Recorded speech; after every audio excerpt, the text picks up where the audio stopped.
এখন আহ্বান জানাচ্ছি পাবনা ক্যাডেট কলেজের পক্ষ দলের বিতর্কে ক্যাডেট রাকিবকে। ধন্যবাদ মাননীয় সভাপতি, আমাকে কিছু বলার সুযোগ করে দেওয়ার জন্য। আমার দলের প্রথম বক্তা যখন অবহেলাকে সংজ্ঞায়িত করে গেলেন, তখন প্রতিপক্ষের প্রথম বক্তা বিতর্কের এই মঞ্চে উপস্থিত ছিলেন ঠিকই, কিন্তু মন হয়তো ছিল অন্য কোথাও। তাই তিনি বারবার ভিন্ন ভিন্ন সুরে একই গান গেয়ে প্রমাণ করার চেষ্টা করে গেলেন যে সন্তানের মানসিকতা নাকি বৃদ্ধ পিতামাতার প্রতি দায়িত্ব পালনে অবহেলার মূল কারণ নয়। অবহেলার সংজ্ঞায় যেখানে বলছে অবহেলা হচ্ছে প্রদত্ত পরিস্থিতিতে যত্নের অভাব এবং ইচ্ছাকৃত অসতর্কতা, অর্থাৎ বিজ্ঞ প্রতিপক্ষ, অবহেলার প্রশ্ন আসে তখনই যখন আপনি পূর্ণ সামর্থ্য থাকা সত্ত্বেও আপনার বৃদ্ধ পিতামাতার যত্নের প্রতি ছিলেন উদাসীন। যে ছেলেটি শুধুমাত্র টাকার অভাবে বৃদ্ধ মায়ের চিকিৎসা করাতে পারছে না, সে কিন্তু আজকে বিতর্কের বাইরের বিষয় বিজ্ঞ প্রতিপক্ষ, কারণ সে চেষ্টা করেও পরিস্থিতির শিকার। তার মানসিকতার কোনো দোষ নেই, অবহেলার তো কোনো প্রশ্নই আসে না। কিন্তু বৃদ্ধ পিতামাতার প্রতি দায়িত্ব পালনে পূর্ণ সমর্থ হয়েও যদি আপনি তাদেরকে করেন উপেক্ষা, তখনই তাকে আমরা বলবো অবহেলা, যা আপনার মানসিকতারই সমস্যা বিজ্ঞ প্রতিপক্ষ।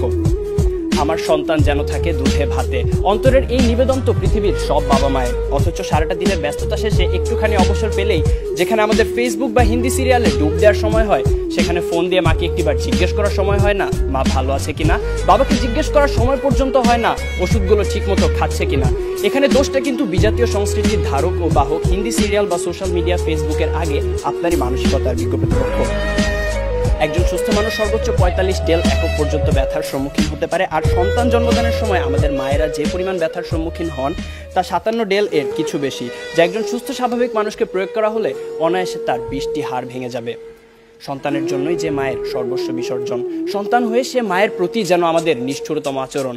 আর এর পেছনে মানসিকতাই যদি দায়ী না হবে, তাহলে কেন নারায়ণগঞ্জের ফতুল্লা শাসনগাঁও এলাকায় ভরণ পোষণ থেকে বাঁচতে সন্তানদের দ্বারা বস্তাবন্দি অবস্থায় রাস্তায় ফেলে যাওয়া 80 বছর বয়সী বৃদ্ধা হাসিনা বেগম সেদিন মারা গেলেন? কেন জামির উদ্দিন শেখ নামের শতবর্ষী বাবা 5 ছেলের 4 জনের হাতেই মার খেয়ে আজ শয্যাশয়ী? তথ্যসূত্র দৈনিক প্রথম আলো, 13 জুলাই 2018।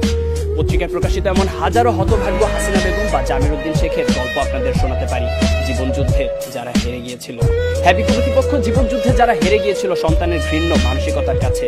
এরপরও কি সন্তানের সেই পচে যাওয়া মানসিকতার চেয়ে বিভিন্ন পারিপার্শ্বিকতার অজুহাতকেই বড় করে দেখবেন? প্রশ্ন এলো বিপক্ষের দ্বিতীয় বক্তার কাছে। প্রতিপক্ষের প্রথম বক্তা বলে গেলেন যে সন্তানেরা নাকি এখন সময়ই পাচ্ছে না তার বাবা মার সাথে ব্যয় করার, অর্থাৎ ব্যস্ততার কারণে তারা সময় দিতে পারছে না তাদের বাবা মাকে। আসলে সত্যি কথা বলতে জানেন কি বিজ্ঞ প্রতিপক্ষ, এই পৃথিবীতে সময়ের অভাব বলে কিছু নেই, সবকিছুই নির্ভর করে আপনার প্রাধান্যের উপর। তাই দিন শেষে আপনার প্রাধান্য যদি পিতামাতা না হয়ে হয় ডিজনি প্লাস বা নেটফ্লিক্স, মানসিকতার দিকে আঙুল তো উঠবেই। মাননীয় সভাপতি, প্রতিপক্ষের প্রথম বক্তার বক্তব্য থেকে এটাই পরিষ্কার যে তারা মানসিকতা নয় বরং সন্তানের সুশিক্ষার অভাবকেই দায়ী করে গেলেন, যার কারণে প্রভাবিত হচ্ছে মানসিকতা। মাননীয় সভাপতি, কোনো কিছুই তো আপনা-আপনি দূষিত হয় না।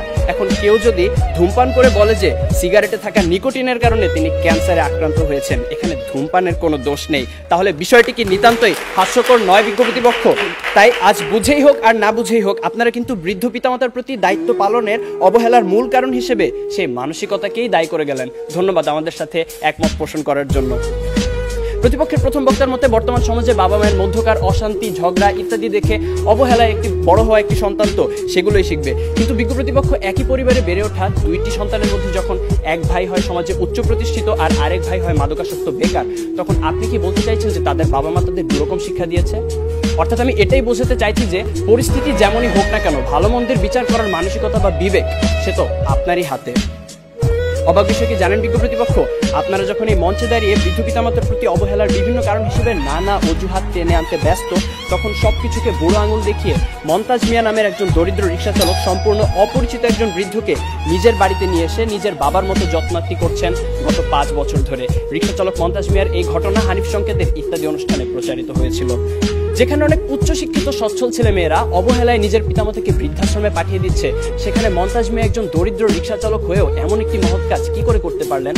তার তো ছিল না অর্থবিত্ত, শিক্ষা কিংবা উচ্চ সামাজিক অবস্থান, কিন্তু তবুও তিনি তা পেরেছিলেন কারণ তার ছিল একটি উন্নত মানসিকতা, বর্তমান সময়ে যা বড়ই অপ্রতুল।